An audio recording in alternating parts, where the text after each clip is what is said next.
So ito mga kapatid, yung pinagtatrabahoan ko mga ano to, warehouse to. Ito yung mga sasakyan ng mga kumpanya. Yan, mga delivery. Yan yung mga driver namin. Yan, may forklift doon. Tapos dito yung mga sasakyan namin. So pag ganitong umaga ay nag-report kami dito sa warehouse. Dito namin yung-report kung ano yung ginawa namin kahapon. Tapos titingnan namin kung may mga order ba o ano, delivery sa mga hawak namin mga market.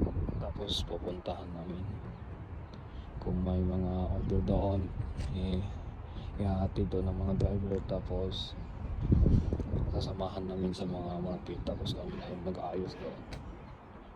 Yan, mga Pilipino yan. Ito jeeps yan. Yun lang, pandang umaga. So ito mga kapatid, lalabas na tayo dito sa warehouse. Yan, alas 8. So saan ba ako ngayon pupunta? Doon sa Damam Road, Danube, Yarmouk. So paglabas ko dito hindi na tayo magsi-cellphone. Kalas alin mamno jawal. Yan lamang, salamat. So ito na mga kapatid, dumating na tayo dito sa Danube, Yarmouk. Yarmouk dito sa Damam Road. So ito yung ano natin, papa-firma natin dito sa Danube.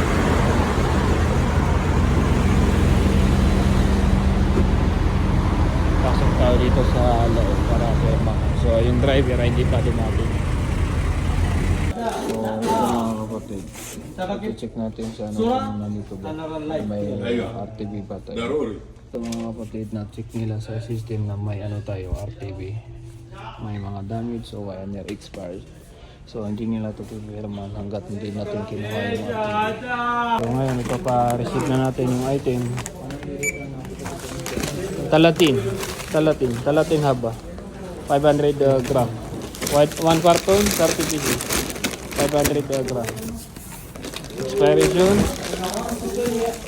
ada August 3 to 27, August 3 2027.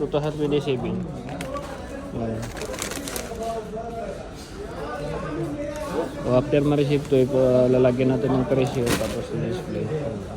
Maglalagay tayo ng presyo. Ayan to. Scan mo, printing. Ada promotion.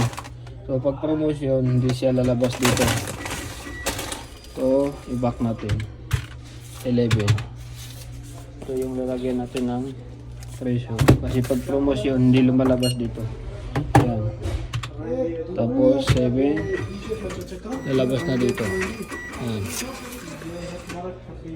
So yung isa hindi natin nalagyan dahil nakakalo to, promote. Ito lang nalagyan natin. Tapos pag ganitong ano, promotion, hingit tayo dito sa ano, dito tayo makakuha ng promotion price, promotion tag. Assalamualaikum. Moder iba promotion price. So ganito lang yun mga kapatid pag nakakuha ka ng ano, promotion tag. So kailangan lagyan ng ganito kasi pag hindi nilagyan ay hindi mabibinta. Mabibinta naman pero ano, mabagal. So mas maganda pag may nakalagay na yellow tag dahil mas makikita ng customer. So bibili siya. Yan 7.90, 99 ba yan o 99, tapos ngayon 5.98. So yun lang.